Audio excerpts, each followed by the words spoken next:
Eh, Kami dari Nuranis 98 dan teman-teman semua, saya bersama teman-teman ada Rerang Kuti, Antonio Danar, ada Wakil Kamal dan Rara Stejo, Lugbowo dan lain-lain.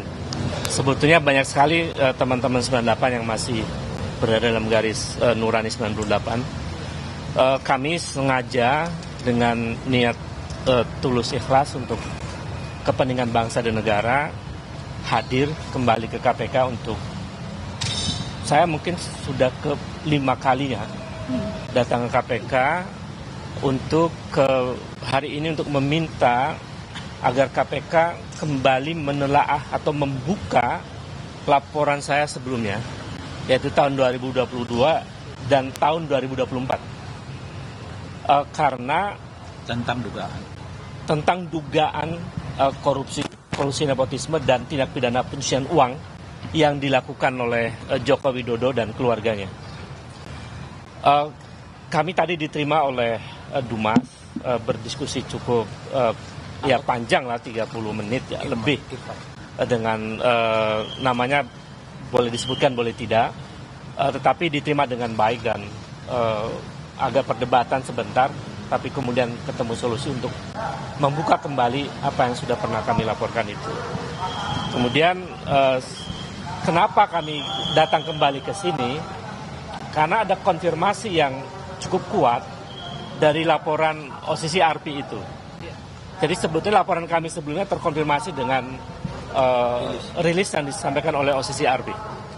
Dan kami merumuskan seluruh narasi ini dengan baik. Saya bacakan dulu isinya dan nanti dilanjutkan oleh Bung Anmus Danar dan Bung Ray dan kawan-kawan yang lain. Ini kami sampaikan kepada Ketua KPK. Perihalnya segera usut tuntas dugaan korupsi Saudara Joko Widodo dan keluarganya. Sebagaimana termaktub dalam Undang Dasar 45, bahwa setiap warga negara memiliki kedudukan yang sama dalam hukum dan pemerintahan, sesuai dengan pasal 27 ayat 1 Undang Dasar 45.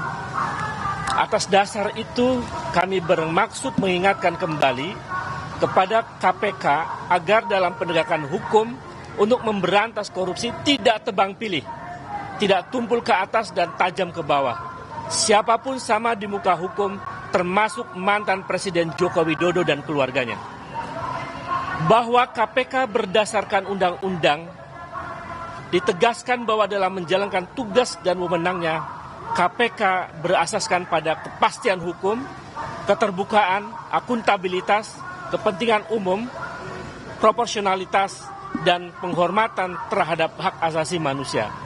Dengan dasar itu kami kembali mendatangi KPK agar menjalankan semua proses pemberantasan korupsi sesuai dengan asas-asas yang telah ditetapkan oleh undang-undang, termasuk dalam menindaklanjuti laporan kami 3 tahun yang lalu dan setahun yang lalu tentang dugaan tindak pidana korupsi, kolusi nepotisme, dan dugaan tindak pidana pencucian uang keluarga Joko Widodo.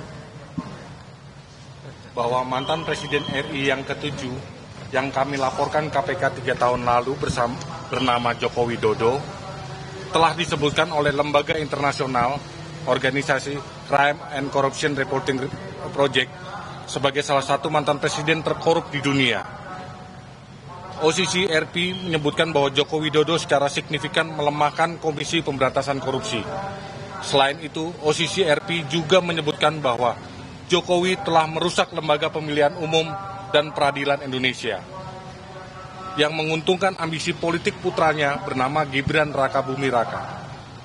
Perilaku kekuasaan semacam ini patut diduga kuat telah dilakukan praktek KKN yang patut menjadi perhatian serius ya, KPK. Saudara, ini merupakan laporan yang disampaikan oleh aktivis atau LSM yang meminta atau mendesak KPK menindaklanjuti nama Presiden ke-7 Republik Indonesia Joko Widodo yang namanya baru-baru ini masuk dalam rilis dari OCCRP terkait dengan dugaan tindak pidana korupsi. Menyayangkan pernyataan KPK yang tidak